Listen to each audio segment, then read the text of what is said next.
Welcome to the second webinar of the Groundwater Matters series, Groundwater Matters for Cooperation and in Multilateral Processes. My name is Elena Egidio, and I'm here on behalf of the Luna Network of the International Association of Hydrogeologists, and I have the pleasure to moderate this session today. Before we begin, let me thank, first of all, the International Association of Hydrogeologists, the UN Water Expert Group on Groundwater, and our partner UNESCO's Intergovernmental Hydrological Program, together with the World Bank, the World Meteorological Organization, and the IAEA. As many of you recall, in May, we opened this series with the first webinar on water matters for people and for planet, exploring how the hidden resource sustain lives, ecosystem, and livelihood across the globe. And today we are going to continue this series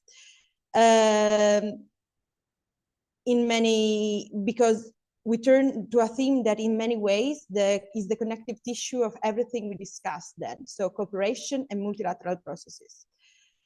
As the demand for water continues to rise, driven by population growth and climate variability, the only way to ensure sustainable management and equitable access through genuine cooperation among the people and institutions who share these resources, whether they sit on either side of national frontier or on either side of a policy table.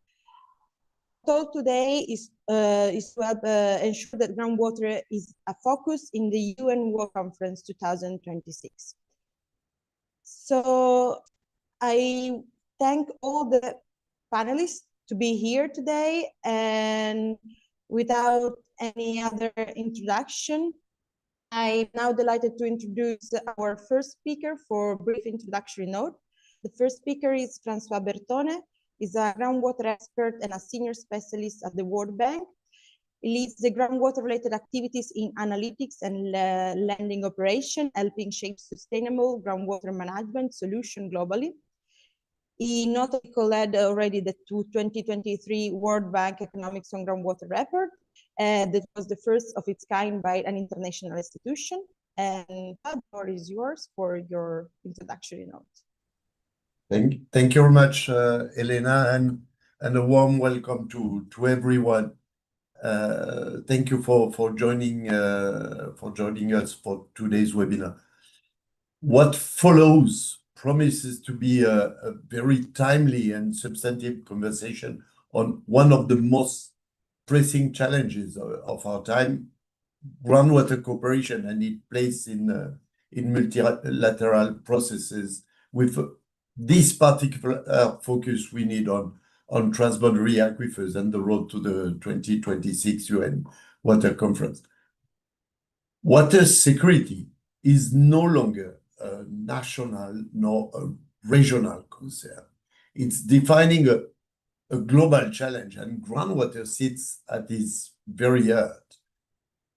The numbers speak for themselves, and as we mentioned it during the first webinar of this series, groundwater sustains 49% of the global drinking water supply and 43% of the irrigation water supply. Beneath our feet lie aquifers that cross political boundaries, sustain entire population, support food systems, and buffer, and that is central, buffer communities against the growing shocks of climate variability. Yet these resources remain among the least governed and most underappreciated component of the global water agenda. Today's webinar brings together a distinguished group of experts, policymakers, and practitioners who are shaping the international response to this challenge. Their perspectives span science, law, diplomacy, and data, reflecting the full complexity of what it takes to govern shared groundwater resource effectively. From monitoring of transboundary aquifer to the legal framework defined to protect them, from the role of inclusive governance to the weight of multilateral commitments. The conversation reminds us that groundwater cooperation is not a technical footnote. It is a political and humanitarian imperative. As the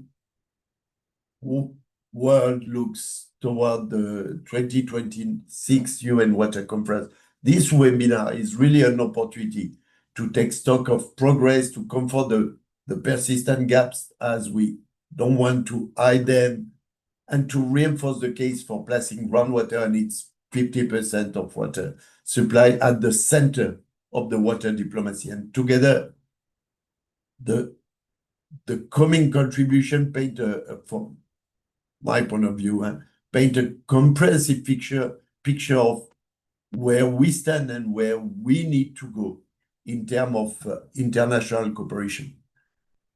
We very much look forward to hearing from each of our speakers. So really interested to listen all this, and thank you very much. Let us begin. The floor is yours, Elena. Thank you, Francois, for your speaks that really helps us to understand the objective of today's webinar. I just want to remember to all the participants that at the end of the speaks from our panelists, we will have a Q&A section. You can find the Q&A in the Zoom, and please share there all your questions, and at the end we will be sure to answer to all of them. So let's start the webinar with the panelists. The first one is Ziad Kayat, that is the UN Water Vice Chair, Senior Sustainable Development Officer at the United Nations Economic and Social Commission for Western Asia. And its speaks is about groundwater matters in arid zone, a contribution to the 2026 UN Water Conference. Please, the floor is yours. Thank you, and just let me know when the screen is being shared so I can start.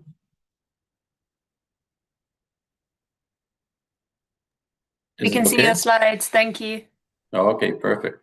So thank you for this opportunity to present on groundwater matters in arid zones. And I thought what better example is to talk from the Arab region, one of the most water scarce regions in the world, to talk about groundwater and groundwater importance. So in the Arab region, it's one of the most water scarce regions in the world, with 19 out of 22 Arab states below the water scarcity threshold. And within this region, dependence on groundwater is great. More than half of the Arab states have groundwater as their primary water source in the region. And of that groundwater, we see that there's 43 transboundary aquifers in the Arab region that constitute the main water source in the region. Transboundary aquifers cover 58% of the Arab region. So literally, wherever you go, there's transboundary water, there's groundwater beneath your feet that's sustaining livelihood, food security, and many other economic activities in the region. And what's also interesting is that more than half of this groundwater resources are non-renewable. They are fossil groundwater, as we call them. And the use of these, unfortunately, has not been well planned, has been unregulated, and mostly understudied and unmonitored, which calls for a great need for integrated management planning to avoid overexploitation that has led to depletion of many of the aquifers, and this is concerning for future, going for the future. Also, as Francois mentioned, groundwater sustains agriculture in the region. It sustains food security, it sustains livelihood.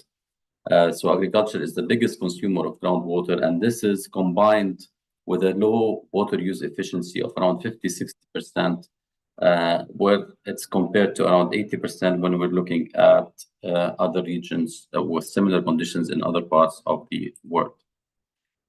We've looked quickly what the present and past practices have led to, and we see that when we compare using GRACE mission satellite data, the groundwater storage between 2002 and 2018, in just that short period, the area that's experiencing groundwater storage decline has doubled just in those years, we've seen more and more contamination, we've seen more and more seawater intrusion.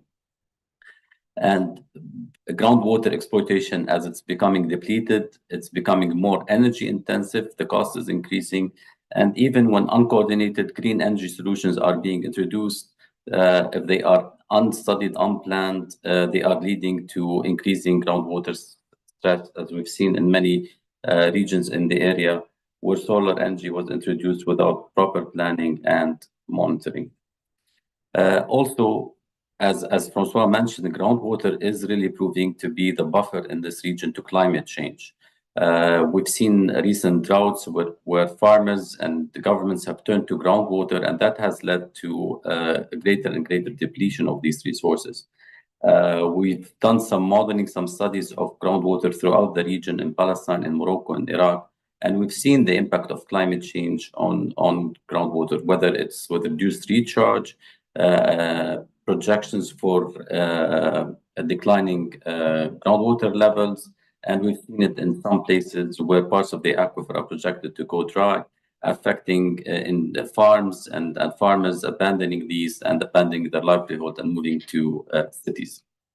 We've talked about transboundary aquifers and the importance of these. Unfortunately, although we've seen some advancements on some transboundary aquifers in the region, the cooperation has been low, as indicated by the SDG indicator 652 value for aquifer component, which is only at 26%, and at this pace there is no way that we will reach the target by 2030 of having arrangements for these aquifers in the region. What's needed is improvement in data availability, understanding of these transboundary groundwater systems, and that's key to preserving this important strategic resource for future generations.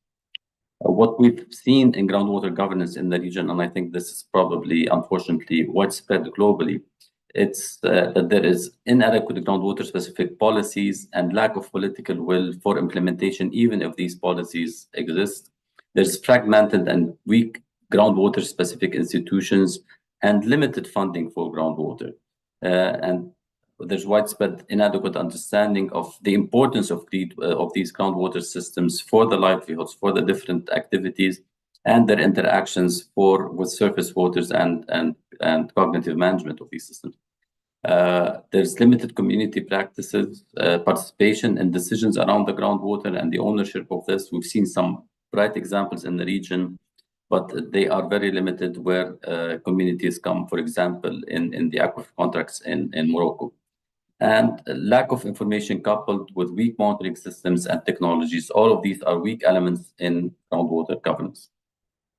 So if we want to look, the impact of groundwater for the Arab region and for any water scarce region, combined with climate change, demands improved governance through innovative approaches. And here I'm not talking just innovative technologies, but innovative governance approaches.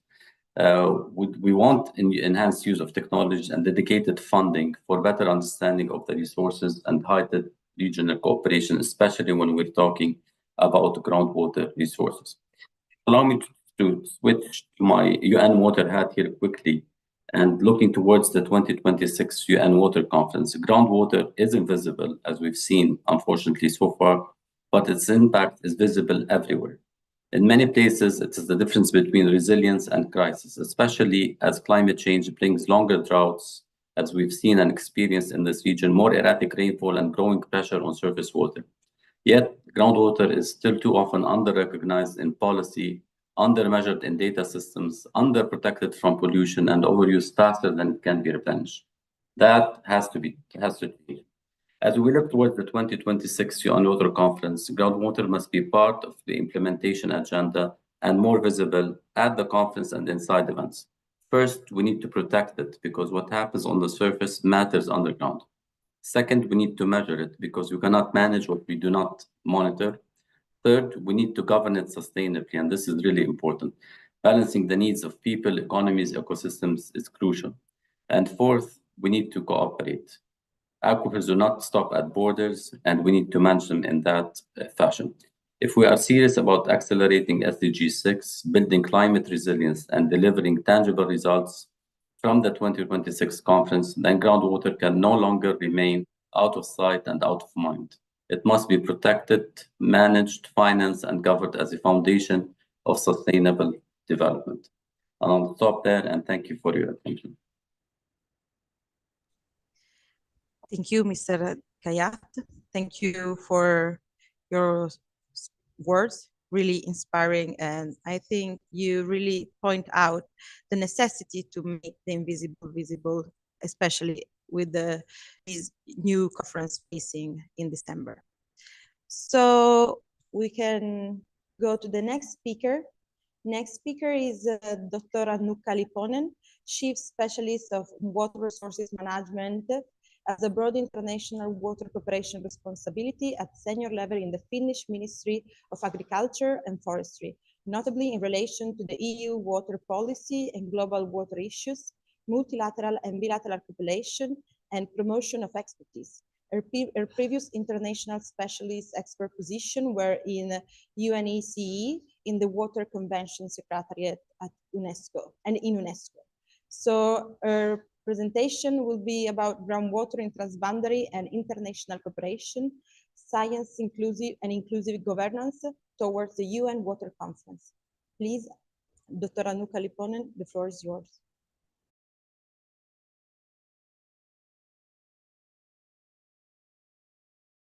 Sorry, your mic is off. Am I now audible and my slides are visible? Are they?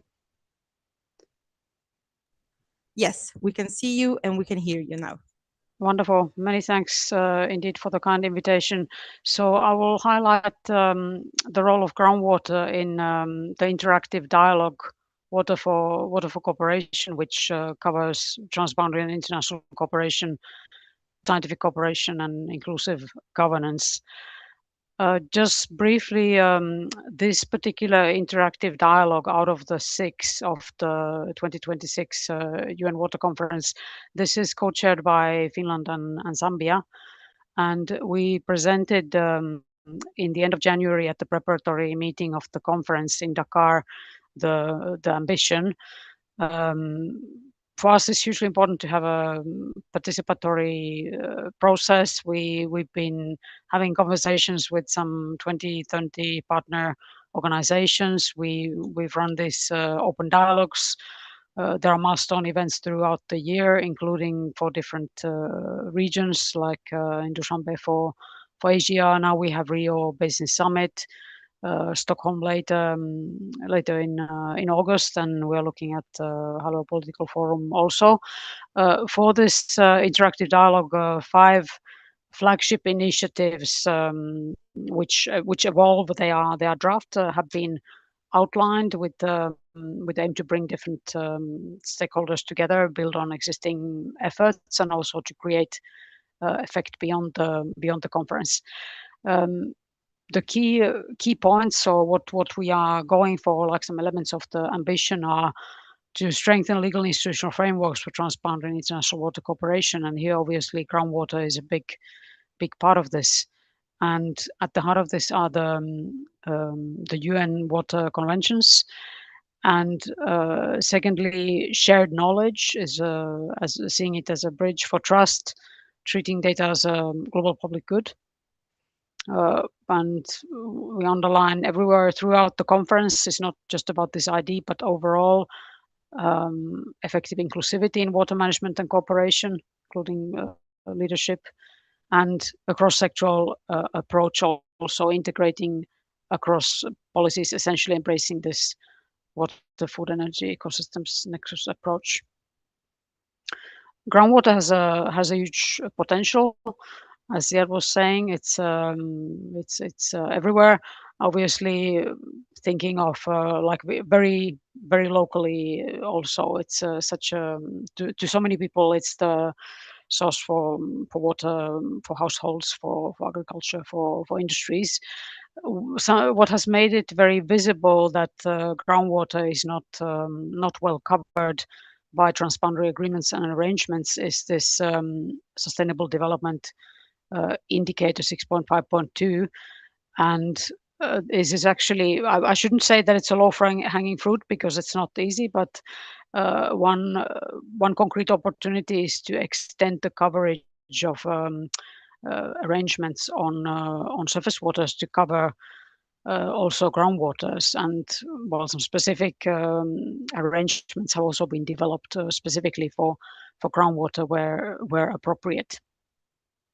But this extending conjunctive management is definitely an opportunity, and this acceleration of accession to the UN Water Conventions, this should be seen as a like to push for progress also on groundwater, and notably the 1992 convention. It covers both confined and unconfined aquifers. Just to highlight briefly the flagship initiatives that make part of this interactive dialogue. Most mature and developed is this 100 parties initiative, where the co-chairs and we have engaged with other co-chairs and also the co-hosts to support the ambition. We aim to organize, if sufficiently many countries advance in the accession to the 1992 Water Convention, that there could even be a treaty event at the Water Conference itself. And also, in addition to that, what we are aiming at is a kind of declaration of intent about accession for those countries who will not make it by the conference, but have a firm intention to do so. The conventions, they underpin also progress in developing specific basin agreements, aquifer agreements, bilateral agreements covering transboundary waters, and here we also want to give push to new agreements coming about and being negotiated. There is some work ongoing on groundwater also, which we hope to come through and hopefully will be given good visibility to. Then we also want to celebrate and announce peer-to-peer and twinning arrangements that can, in a very concrete way, support developing cooperation and also improving monitoring of transboundary water cooperation. Then I'll highlight also, I'll show in a moment this flagship initiative, Science Policy Integration for Water Governance. But due to the lack of time, I won't go into this water in all policies and inclusivity for all. But welcome. I'm happy to provide more information if of interest. So here we emphasize the existing science policy platforms and interfaces, and they're definitely giving more prominence to groundwater would add value, like together with surface water resources, like overall more attention needed. There are some scientific efforts. There are various knowledge products which merit also awareness raising, and capacity building is obviously an important part of this. One opportunity for scientific communities like IAEA is very active, which is wonderful. The UN Water Conference Academic Hub can be a channel to share results. So hoping for active participation through different channels. Please give visibility to good cooperation on groundwater and raise awareness about the international instruments for water cooperation, including notably the conventions, and there are good examples like the model provisions of transboundary groundwaters and International Law Commission's draft articles. Thanks for attention.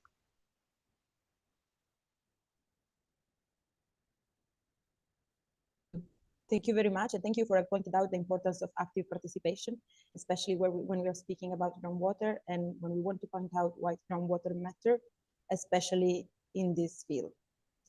So I think the next speaker will help us also to deep dive into what you spoke about during your presentation. We have Mr. Aurélien Dumont, that is an associate project officer at UNESCO's Intergovernmental Hydrological Program. where he works on SDGs indicator 6.5.2 on transboundary water cooperation. His works focus on groundwater governance, transboundary aquifer cooperation, and the science policy interface for groundwater sustainability. His broader research has addressed groundwater use in agriculture, collective action, water footprint analysis, and the governance challenges linked to overuse and degradation of groundwater resources. His presentation has the title Update on the Status of Transboundary Aquifers in the SDG 6 Water Cooperation Indicator 6.5.2. Please, the floor.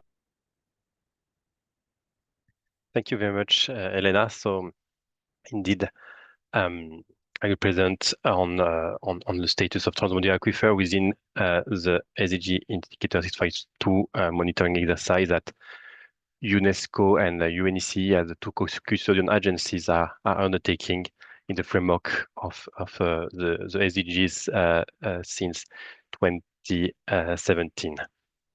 So let's see. Yes, the slide is coming. So yes, just a little bit to as a general framework. So the indicator 6.5.2 is a devoted indicator on transboundary cooperation, which is really justified on the fact that most of the world's water resources are shared. And so we somehow needed to reflect this within the target 6.5 on IWRM implementation through a dedicated indicator. So this indicator 6.5.2, which is in fact the only SDG indicator also notably that deals with transboundary cooperation in all the topics, as even in other natural resources. So we see this is quite specific and quite important. So it reads as the proportion of transboundary basin area with an operational arrangement for water cooperation. So it is calculated at the scale of each country as any SDG indicator. This is national value.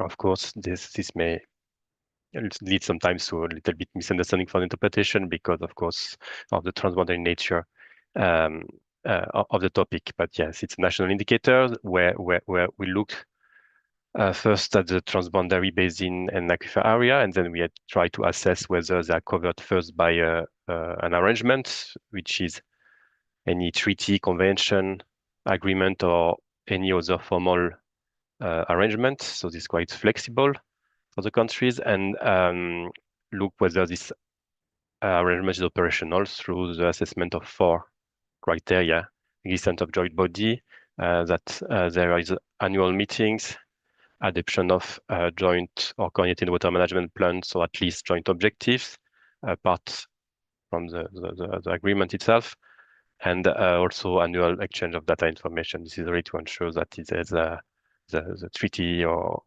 agreement is not an empty shell, and that there is really the countries are really working to improve the cooperation and management of transboundary waters. So an important point is that when we deal with aquifers, is that in order to calculate this indicator, countries need to calculate first of all separately a component dedicated to transboundary river and lake basins, and another component on transboundary aquifers, which are at the end combined to provide the overall indicator value of SDG 6.5 indicator. So this means that through this process, for the first time at global levels, through an official process, countries, member states have really had to look into details at the transboundary groundwater resources, at the transboundary aquifers. And last methodological point, if you still follow me, there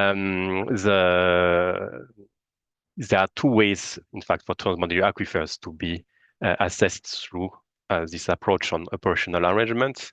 The first option is that the countries sharing the same transboundary aquifers have developed a specific arrangement for this aquifer. We have a few examples across the world of this situation, but the methodology also allows that transboundary aquifers is considered as covered within this methodology when groundwater and aquifers are covered within a broader arrangement. This can be a bilateral arrangement covering all transboundary water resources between two countries, for instance, or it can be also an agreement that has been initially developed for a transboundary river basin, for instance, typically, and that also mention that it covers all type of water resources or groundwater specifically. So this is a second option for the country to account for this aquifer within the methodology. So as I was mentioning, we started in 2017 with the first reporting, which takes place every 3 years. So we are now in the fourth one with the deadline for member states to report on 30 June, so end of the month. Then a little bit into our process. So the report undergo review by the two custodian agencies, UNESCO and UNECE. So this is a quite key step because this is a way to clarify and to obtain additional information, taking into account, which is an important point, that the report is not only aimed at calculating an indicator value, but it has also extensive additional sections in particular on each basins or aquifer where country can provide. Well, there are many questions on the status of the collaboration, the cooperation, and the achievements, the challenges, etc. So the report are not just a mere calculation of an indicator. And then of course if you follow the process, then when the data is somehow validated by the agencies, or at least reviewed, we can use this data in different instances while we report to the UN Statistical Division, to the UN Water SDG 6 data portal. But of course, this data is also used to inform progress of transboundary cooperation worldwide through a dedicated report every 3 years that we prepare UNESCO-UNECE, and interestingly, of course, we also this data is all well. We heard a little bit about this in the previous presentation, but this will be also quite key at the global level for the 2026 and 2028 conferences in particular. And to finish this slide, also mention to the fact that in fact we had already data on status of transboundary aquifers globally through the transboundary aquifers of the world map. We'll hear more about that in the next presentation by Elizabeth Lichterwood from IGRAC. But just to mention that in fact this map has been a main source of information for many countries, but on the other hand, we also try to build on the process of the 652 to get new information and to maybe to improve some boundaries, some data on transboundary aquifers. So just quickly for the general framework, the results that have been that we are there's been a very high level of engagement of the countries in the first 3 rounds because 93% of countries participated at least in one of the 3 monitoring exercises. But the results show that in fact we are not really on track because only 43 countries of the 153 sharing transboundary waters have operational arrangement covering more than 90% of their shared river, lakes, and aquifer. And we even have 20 countries that have no operational arrangement in place for any of the transboundary waters. But as I mentioned, we had also, this process is not only getting a figure and a global map of an indicator and to assess the process, there's the progress of cooperation, but the process of the 652 itself, with all the data that is gathered, especially on transboundary aquifers, has allowed for countries to assess some gaps and to sometimes to improve cooperation. In fact, my point here is not maybe the value doesn't improve so much, but in fact the process of elaborating these reports has been very of great value for many countries, and also to gather information and data on these transboundary aquifer systems. So just quickly, if you look into more details a little bit on how this is this has been improving across the different cycles. So in noting in particular that in 2023, we had an aquifer component available for 111 countries. So this is a huge progress as compared to 2017 in particular. We have 37 countries with more than 90% of their transboundary aquifer covered by operational arrangement, but also 48 which are less than a 10% value for the aquifer component. But when we say this at the end, the big majority, even not all of these 48 countries, in fact, that have a zero value. So this shows that there is really a room for improvement.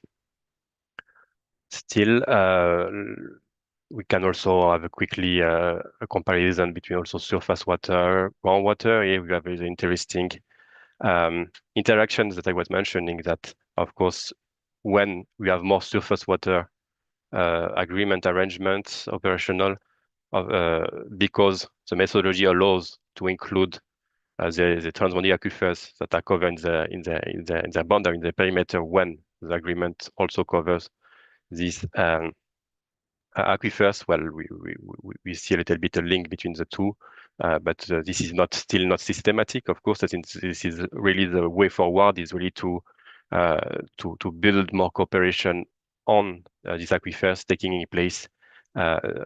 taking into account and building on the existing institutions that have been already developed for river surface water basin in particular.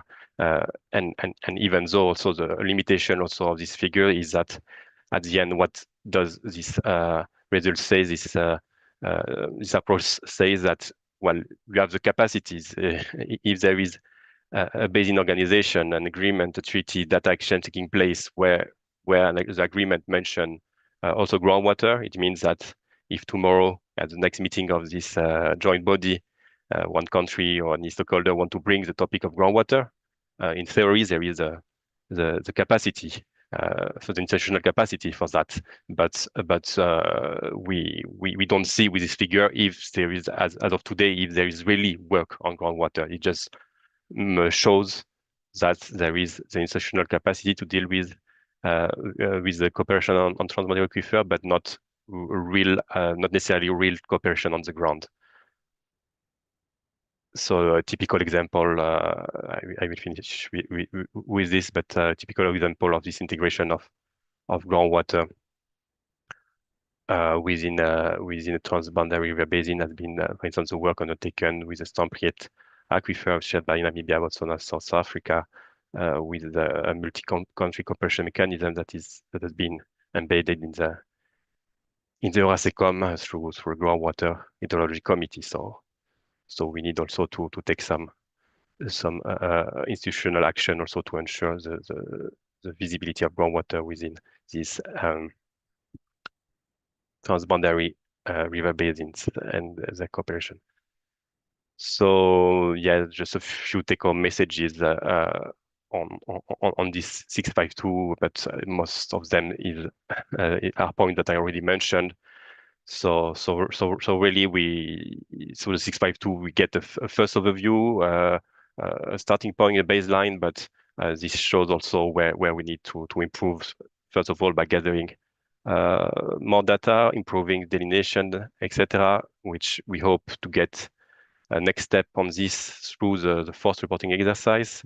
With now, so I mentioned the deadline is 30 June, so this is really the call now for, if any of you in the audience are part of a geological survey of your country, you may wish to inquire about this process, for instance, or have any action on that, of course. And with the novelty this year that we have an online reporting platform for the first time, so the countries are able to input the data directly online through these platforms, which really be useful also for the analysis and regarding the work also of UNESCO-IHP, so that we will be able also to focus more on the quality and content instead of just maybe assessing and inputting data. So this is my final message, mainly, that we have still work to do with this new reporting exercise. We hope still to improve, and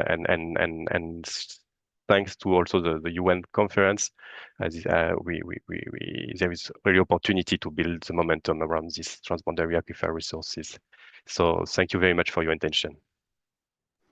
Thank you, Aurélien.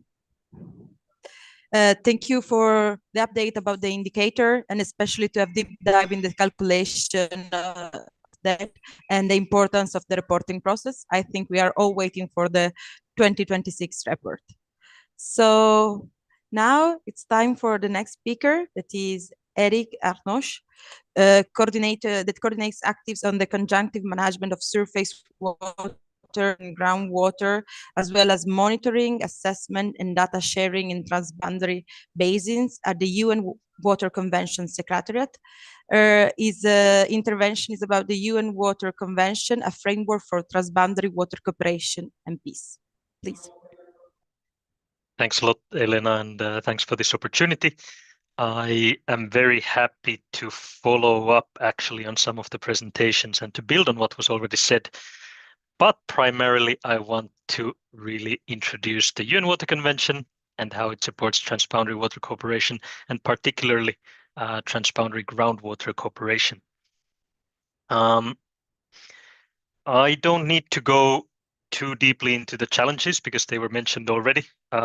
We are at the stage where water systems are under unprecedented stress. Climate variability is reshaping the water cycle.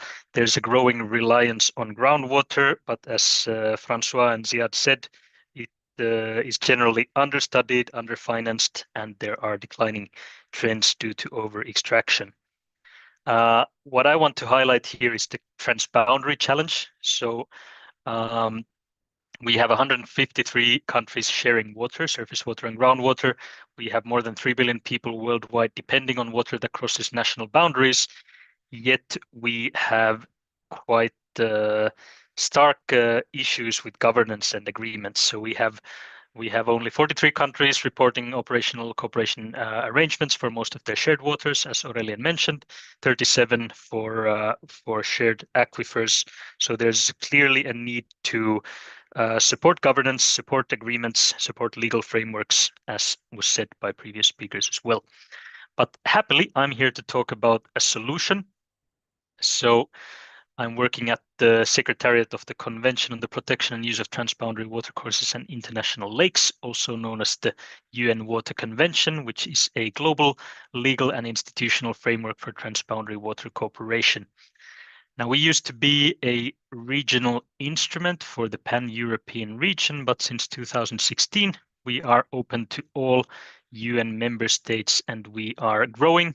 So as of today, we have 59 parties. And I would say even more importantly, we have over 130 countries regularly participating in our activities, exchanging experiences and knowledge. A little bit more on the convention. What's crucial for this webinar really is to highlight that the convention covers all transboundary surface waters and groundwaters. So it applies to both confined and unconfined aquifers, as Annukka mentioned. The convention is founded on 3 key principles of international water law. So equitable and reasonable utilization of transboundary water resources, prevention of transboundary impact, or the no harm rule, and then most importantly, this principle of cooperation. So there's an obligation by riparian parties to conclude agreements and establish joint bodies on their shared waters. And this really operationalizes all the other articles under the convention. But this is more on how the convention is a legal document, but what really makes it stand out is the institutional framework. So the convention has an active secretariat where I myself am working, servicing the convention. We have a triannual meeting of the parties where parties to the convention decide on the next program of work based on their needs and interests. And then we host regular intergovernmental meetings to discuss progress on the program of work and transboundary water cooperation in general. And this framework really allows the Water Convention to evolve. So it is not just a paper, it is a living framework that can support the implementation, development of guidance, technical assistance through different projects, capacity building, or new work areas, such as conjunctive water management, which I will mention a little bit more going forward. On the guidance side, this was also touched upon by Annukka. We have developed some guidance for transboundary groundwater cooperation. So more than 10 years ago, already the parties to the convention felt that there were few treaties concluded on transboundary groundwaters and little cooperation on groundwater in general. So together with partners such as UNESCO and IAEA, we developed the non-binding model provisions on transboundary groundwaters to assist countries in developing agreements on groundwater. And this is building on the International Law Commission draft articles on the law of transboundary aquifers. And more recently, we have developed a practical guide for the development of agreements for transboundary water cooperation, also including groundwater. And these two documents are really complementary to each other. Both are also available in 5 languages and available free online. So I included the links here in the slide. Finally, both are applied in real cooperation on the ground. As Aurélien mentioned, it's often lacking, but particularly now in the drafting of the legal agreement on the Senegal-Mauritanian aquifer basin. And this is such a nice example that I want to share it a bit in more detail. So basically, building also on the 652 reporting exercise, Senegal noticed as a new party to the convention that they had gaps on their knowledge on transboundary groundwaters after the 652 exercise. And this led to a request for support to the Water Convention Secretariat. And through our support and the support of various partners, in 2020, a regional working group was established by the riparian countries and RBOs to establish a sustainable mechanism for the management of the basin. In 21, we had a ministerial declaration during the meeting of the parties to establish a legal and institutional framework. A bit later, an MOU was signed between the two primarily surface water RBOs for the governance of the basin. And since 24 up until today, we are supporting the negotiations on a legal agreement on the Senegal-Mauritanian aquifer basin. And this really is a great example of gradually increasing transboundary cooperation, and also a good example of how we can use existing mechanisms, so river basin organizations in this case, to support groundwater cooperation as well. And with that, it's kind of an example also of conjunctive water management in the transboundary context, especially from a governance perspective. And finally, following Aurélien's presentation, this really shows how SDG indicator 652 reporting and Water Convention support can lead to concrete progress in developing agreements on transboundary aquifers. I want to mention also a new work area which highlights how the Water Convention can evolve. So thanks to the interest of the parties to the convention in 2023, we held a global workshop on conjunctive management of surface water and groundwater. I believe many of the panelists were involved, and there we discussed the importance and need and benefits of conjunctive water management, so the management of surface water and groundwater. Together, we studied practical examples and also how conjunctive water management can be applied in transboundary contexts. And the outcomes were quite clear. So we need to increase understanding and awareness of the benefits. We want to develop practical policy guidance, and we want to leverage the Water Convention and its tools for conjunctive water management in transboundary basins, as it already provides a legal framework for this. And this workshop basically led to a new program area on conjunctive water management under the current Water Convention program of work, led by Estonia and the Gambia. And since 2025, we have established an expert group on conjunctive water management in transboundary basins. We are currently developing a policy guidance note. A first draft was developed earlier this year. and we're aiming to finalize it by the next meeting of the parties in Dakar next year, October. And currently, we are now exploring the inclusion of global case studies for transboundary conjunctive water management. So I'm also happy to invite any contributions from anyone who is working on the topic. I have just a few messages to close. So I want to highlight here that there's no need always to reinvent the wheel. We have the Water Convention. It provides a global legal and institutional framework for transboundary surface waters and groundwaters. The institutional framework really allows it to adapt and evolve based on the needs of the countries, but also shifting global trends. We are holding annual intergovernmental meetings to discuss transboundary water cooperation and exchange experiences. And again, happy to invite anyone interested to participate. And we have already developed, and there is upcoming guidance by us and partners, which can provide a foundation for developing agreements on transboundary aquifers. And again, as said by many before me, I think the UN Water Conference later this year is really a great opportunity to highlight the importance of groundwater, conjunctive water management, and the Water Convention. So let's use this opportunity. And again, happy to discuss this with the speakers and participants also going forward. Thank you very much. Thank you, Eric. Discussing the issues is crucial, but focusing on solution is what truly drives the progress. So thank you for your presentation. Before moving to the next one, I just want to say to all the participants that want to join the Q&A to please write the name of the panelists they want to address the questions so we can address properly during the Q&A session.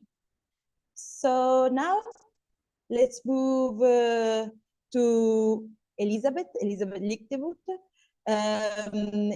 Elisabeth is the director of the IGRAC, the International Groundwater Resources Assessment Center since 2022. She is an hydrogeologist with a PhD in water scientist, a master in sustainable management and protection of water resources, and over 30 years of worldwide experience in the water sector.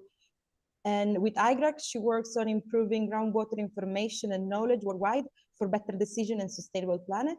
And today she will present the 2025 update on the transboundary aquifer of the world map, highlight the indispensable role of in situ measurement in achieving an accurate, reliable, and harmonized assessment of quantitative groundwater status worldwide. Please, Elisabeth, the floor is yours. Thank you very much, Elena. Thank you also for this opportunity. Let me pass the... No. Okay. We can see your screen. Yes, you hear me? And you see the screen. Okay. Perfectly. Thank you. So, about the map of transboundary aquifers of the world. So this is a map providing an overview of aquifers that cross international borders. This is the topic of today. That's help with the introduction. This map is a long-standing cooperation between UNESCO and IGRAC, and for more than 15 years now. The first edition of the map was in 2009. You can see here. And from there have been several updates. The last update was in 2025, so quite recent. And why? Because the map synthesizes the findings from studies, research, articles, reports. So it reflects the most up-to-date knowledge of transboundary aquifers. So this is what's new in the 2025 update. So the objective of the update, as previous one, was to update the transboundary aquifer boundaries. But additionally, in this update, we wanted to collect basic descriptive information about transboundary aquifers and their boundary. This work has also been done in close collaboration and with the support of IAEH Commission, and we are very thankful for that. So this is the PDF of the map, but you can also access viewer on the Global Groundwater Information System, the GGIS, where you can zoom in, download the shapefile, and have much more information. What's new? This update, 49 new transboundary aquifers have been added. The boundary, and so mainly in Europe, the majority are in Europe. The boundaries of 41 existing transboundary aquifers have been revised, many of which in the Danube River Basin, at the border between Algeria and Morocco, and in Brazil.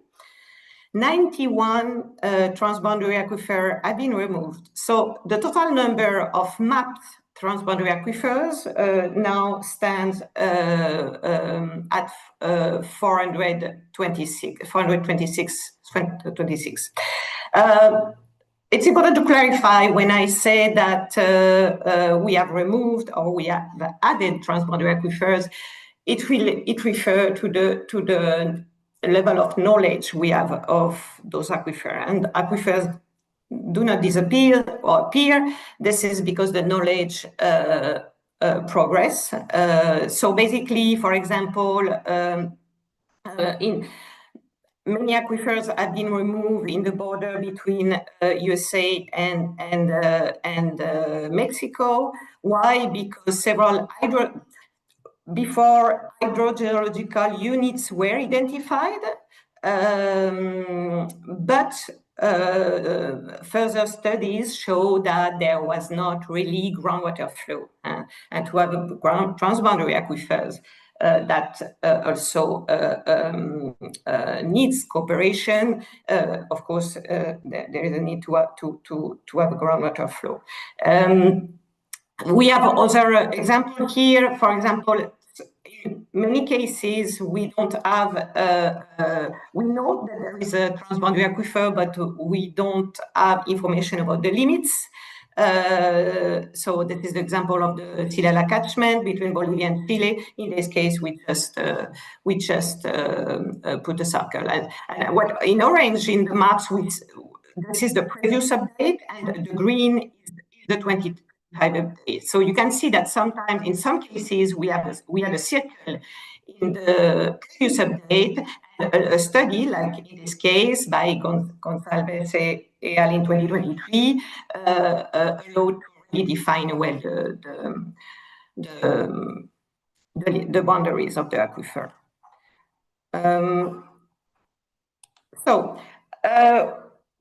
This update, we also provided two thematic maps.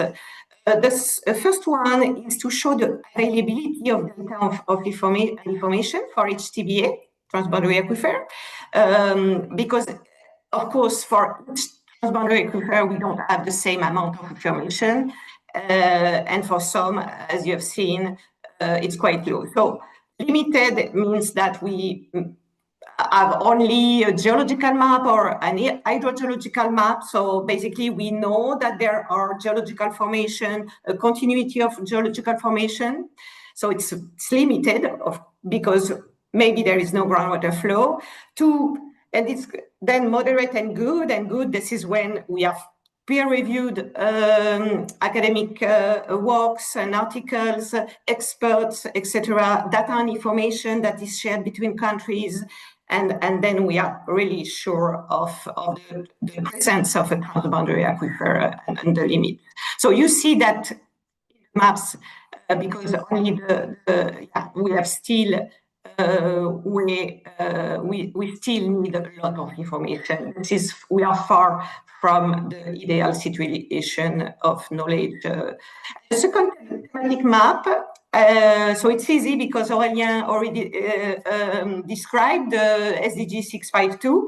And what we did is that we compared the map, the update of 2025 of the map. So what we have, the transboundary aquifer that we identified with the transboundary aquifers that are reported by the countries. So in orange, we have a transboundary aquifer, but because there is data and information that allows to say, okay, there is a transboundary aquifer here, but countries do not report it. Then orange, so it's yellow. Then orange, it's partially reported, so maybe one country, but not all the country reported. And then in brown, it's reported, maybe all the countries reported. And we have, so you see also that there is still a room, but as Aurélien explained well, the gaps and the way to go. My last point is about transboundary aquifer mapping, cooperation, and in situ groundwater monitoring. So defining the limits of transboundary aquifer is crucial to support transboundary groundwater management. I mean, we need to, of course, know if there is a transboundary aquifer, if there is groundwater flow between two or more countries. But it's not enough. It's just the starting point for management and shared management and cooperation. Next step, of course, is to have in situ groundwater monitoring data, and of course to have this data shared, and to increase the knowledge base, to understand the groundwater flow, the status, etc. Quantity and quality. And to date, there is very, very few examples still of data sharing in a transboundary aquifer context. This is still a big gap. And I show the figures, the screenshot here of the GGMN, the Global Groundwater Monitoring Network, which is a global data set, a global database of groundwater monitoring data shared by countries from national monitoring program. And today we have 50 countries sharing data with, so on this platform data is open and downloadable, and we are unfair. We have 50 countries sharing data, around 230,000 stations, and the number is growing. I mean, it's extremely promising. However, this is really a first step, but in many cases, the available data does not allow to have an insight on transboundary aquifer, because they are not located really in the area that matter for transboundary cooperation. So that's all for me. Thank you very much, and happy to respond to questions. Thank you so much, Elizabeth. Your presentation clearly highlighted how essential it is to deepen our knowledge on transboundary aquifer. I'm really convinced that we need to know to better manage and to better protect these resources. So thank you so much. So let's move to the next speaker, that is Raya Marina Stefan, that is an international water law expert specializing in international water governance and transboundary water management, with a specific focus on transboundary aquifer. She's also the editor-in-chief of Water International, the flagship journal of the International Water Resources IAEA. And their presentation today is about managing transboundary aquifer, the ILC draft articles, and the human right to water. So, yes, thank you. Thank you, Elena. Thank you for the invitation. And coming at the end of this webinar makes my life easy, because I think you are all convinced about the importance of transboundary aquifers and the necessity to cooperate on transboundary aquifers.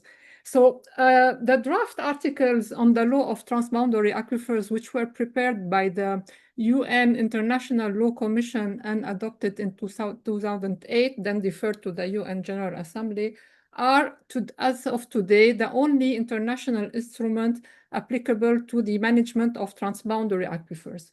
Initially, the topic at the UNILC was transboundary groundwater. It was meant to fill the gap that was left by the UN Water Courses Convention of 1997, which covers international water courses and has not covered groundwater except in a very limited way.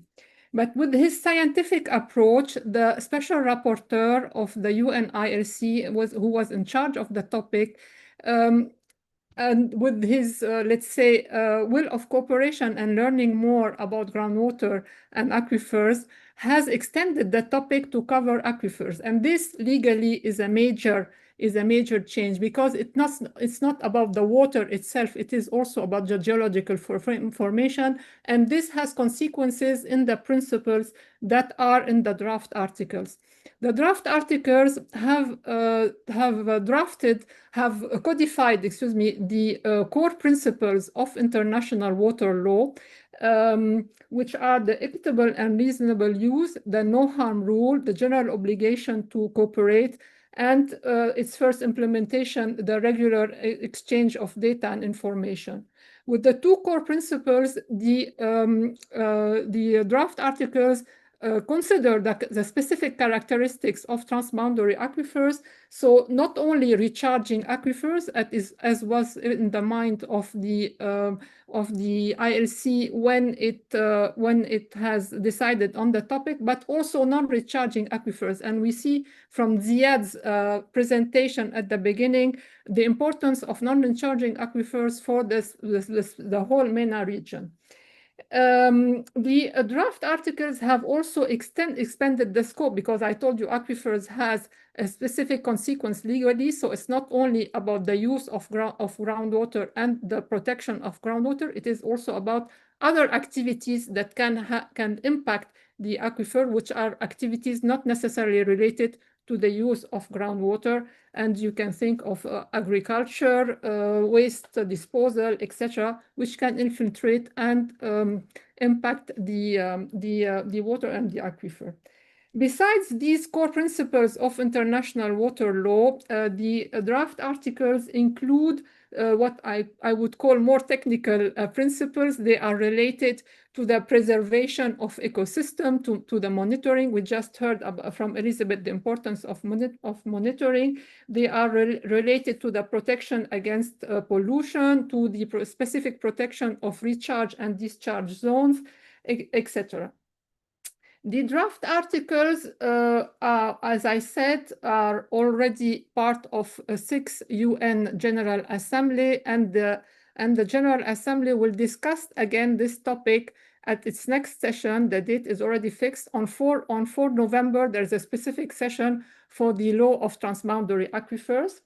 In its resolutions, the General Assembly commends the draft articles to the governments for entering into their into agreements on their transboundary aquifers, and to use them as guidance. So the General Assembly has enacted these draft articles as guidelines for transboundary aquifers. What else did I wanted to say about this? Yes, the draft articles, besides all these general principles and technical principles applicable to the management of transboundary aquifers, also mention the institutional mechanism that would need to be put in place by the countries for ensuring the application of the management on their transboundary aquifers, but it leaves it very open to state, does not give a specific model. And finally, in its final provisions, the draft articles mention the draft articles mention also the vital human needs and the specific regard that vital human needs how they should be considered. In its final provisions, and I think here it's important to make the link with the water for people topic, because at the end, what is water cooperation about? What are the other interactive dialogues about? It is about water for people. And in its final provisions, the draft articles mention the international humanitarian law, and reminds about the protection which should be accorded to all water systems and related installations in times of conflict, whether international or non-international conflicts, and under occupation. And the belligerent states are bound to this protection, and of course, and the draft articles remind of the implementation of this protection to the transboundary aquifers. And finally, also to jump on the mention about water security and the importance of transboundary aquifers for water security, I like also to bring here the human right to water, which is intrinsically linked to international humanitarian law, of course, but also in, let's say, not only in times of conflict. And I want to mention two important things about this right, which is two important things about this right, and which should be a priority in water management generally, of course, and for transboundary aquifers in particular, because of their specific importance for drinking water purposes. So yes, two important things to know about the human right to water is that it is at the core of all human rights, including the right to life. So the human right to water is the most important human right. So you can weigh the importance of having this right realized. And moreover, it is the responsibility of all states, meaning of the international community. So not only the states in their proper territory, but of the international communities, with the support of international organizations and regional organizations. It is their responsibility to ensure its progressive realization. And finally, I just want to conclude on the way forward for the transboundary aquifers. The case of the Senegalo-Mauritanian aquifer basin was already mentioned. I can add the case of the Dinaric Karst transboundary aquifer system, where countries are also building cooperation and referring highly to the draft articles, although they are all part to the UN Water Convention, but because of this, let's say, specific characteristic that the draft articles apply to aquifers beyond groundwater only itself. And thank you for your attention. Thank you. Thank you so much, Raya. I think that when we're speaking about transboundary, speak also about the legislation is really important, and having you today is fantastic. So move on to the last panelist. She is Martina Muller. She's a program officer at the UN Office for Disaster. She's an international policymaker with legal background, experience in intergovernmental negotiation, development cooperation, and subnational policymaker on sustainable development, biodiversity, and climate change. Please, Martina, the floor. Thank you so much. It's really a pleasure to be on this panel today, and I myself already learned a lot more about transboundary water and groundwater specifically. I know I am the last speaker on this panel, and I wanted to hone in a little bit on the upcoming water conference and a specific dialogue, Dialogue E. So as already mentioned by other speakers, a central feature of this 2026 UN Water Conference to be held in December in Abu Dhabi is the organization of 6 interactive dialogues. And we heard a little bit already about a few of them, including Water for Cooperation and the dialogue on Water for People. But I wanted to spend just a few minutes talking about Dialogue E, which is the water in multilateral processes. As we know, we're living in a time where water challenges are unfortunately intensifying, and they're increasingly connected also with other global risks. So that includes food security, health, biodiversity loss, economic stability. And in this context, this global conference serves as a high-level platform to mobilize political will, to mobilize investment and also innovation, and to catalyze coordinated global action. So the hope here is really to help shift the focus from commitments to implementation and impact. And we hope that this conference will address persistent gaps while also identifying new opportunities to accelerate progress, also through strengthened partnership and concrete action. So this dialogue specifically, water in multilateral processes, it's particularly significant as it will provide a dedicated space to examine how water is positioned across global governance frameworks and how coherence, coordination, and long-term effectiveness can be strengthened. And we just heard a little bit from other panelists today about specific governance frameworks that already exist.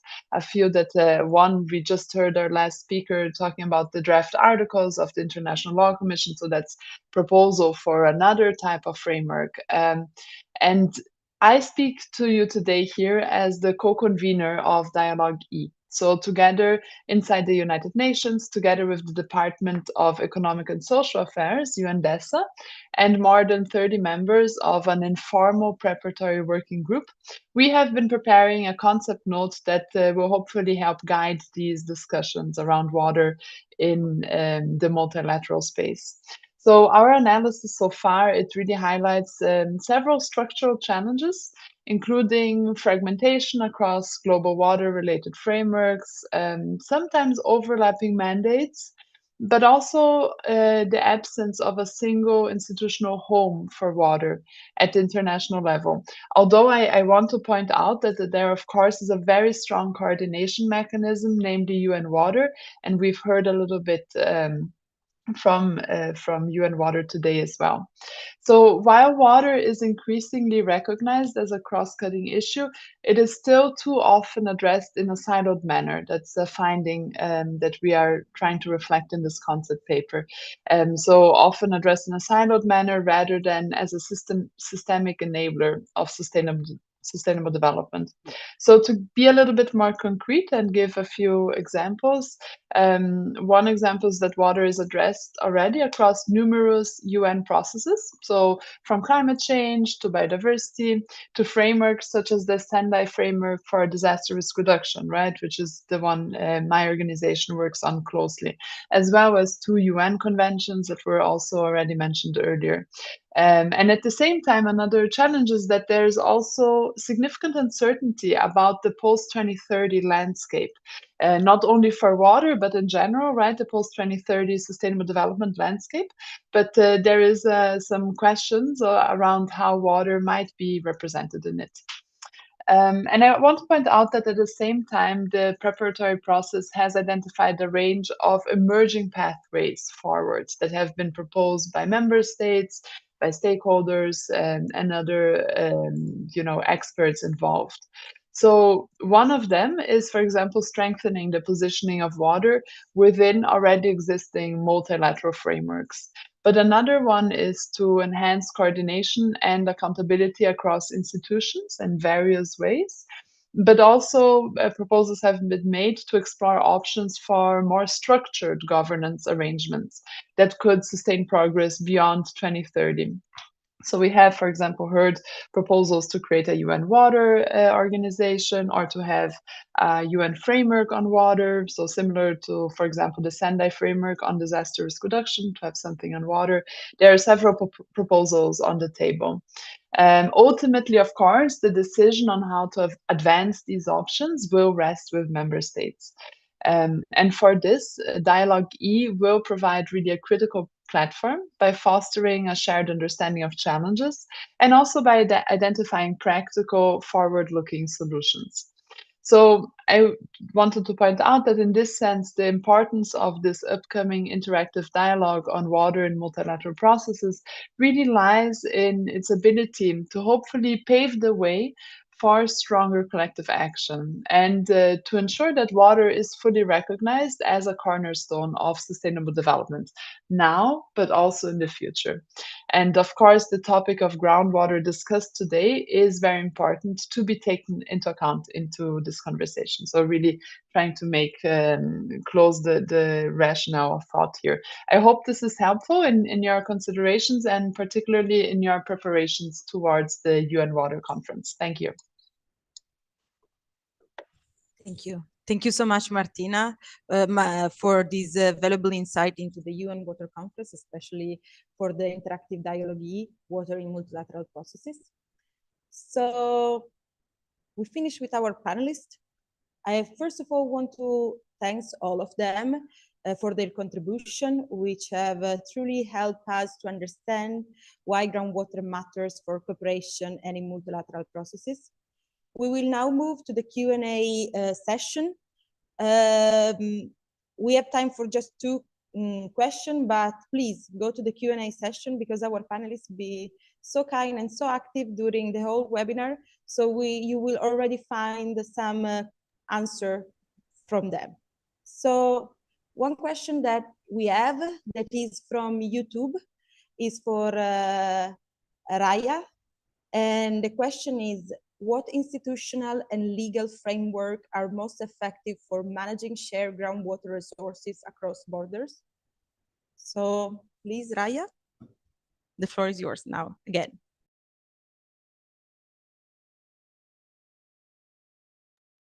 Okay, yes, here is unmuted. Yes, thank you for this question. There is no one model of institution for a joint mechanism for cooperation on the transboundary aquifer. It depends on each case. From my experience, from what I saw on transboundary aquifers, the simpler, the better, the more it works. I can mention here two cases. The case on the Genovese aquifer, which is the most successful case of cooperation on transboundary aquifer. The commission is very simple. It's composed of 2-3 experts from the Genovese side, 2-3 experts from the French side. They meet once in a while, either in the office on the Geneva side, or in the office in the French side. From the French side, because France is a very centralized state, there is always the representative of the state that attends the meeting, but they have, let's say, not created, it's a very, what I can call a soft institution, but it has been working for about 50 years or more. And now it has become even more very informal. They can even sometimes solve questions just by talking on the phone.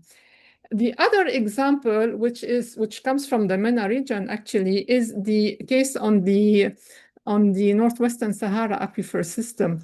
Although this case is not about a full joint cooperation on transboundary aquifer, it has been, I don't want to, I mean, limited, but already it's a very big step, limited to the exchange of data and constructing a joint model of the aquifer. This also has relied since about 15 years, like something like this. Now it has changed, but they are still keeping the same model. They are not hosted in OSS anymore.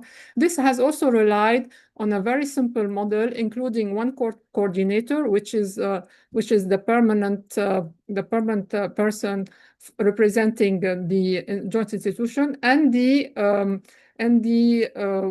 call it the committee, which include the water directors from the three countries, which meets at least once a year, sometimes two.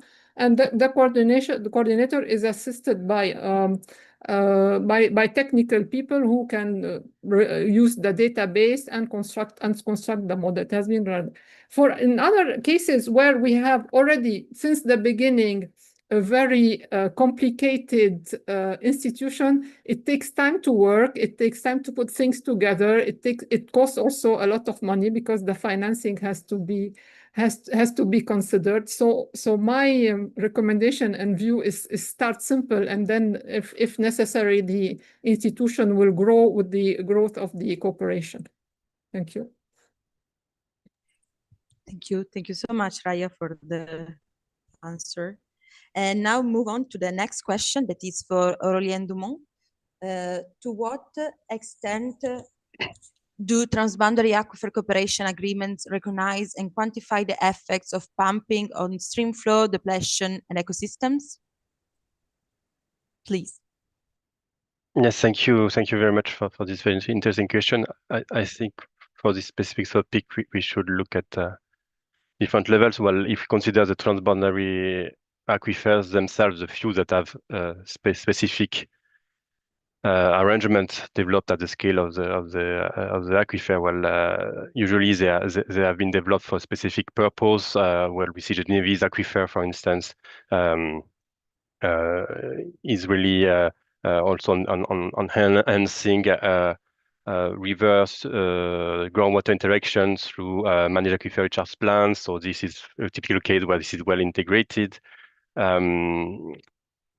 I mean, on other cases, when we have deep underground resources with little connection with surface water, so this is not really the case. Like, for instance, the aquifer between Jordan and Saudi Arabia. This is an example. And maybe also we should refer then to the. I think Raya explained that in the draft articles on the law of transboundary aquifer, there is a emphasis on recharge zone, discharge zone. So in fact, should be the framework is there to assess also these components. But this is also somehow lagging a little bit behind this topic because, of course, there is a strong mismatch between the understanding of groundwater and surface water and the groundwater surface water interaction. That is why we have also all this initiative by UNC on conjunctive management to make this interaction better recognized first and then assessed.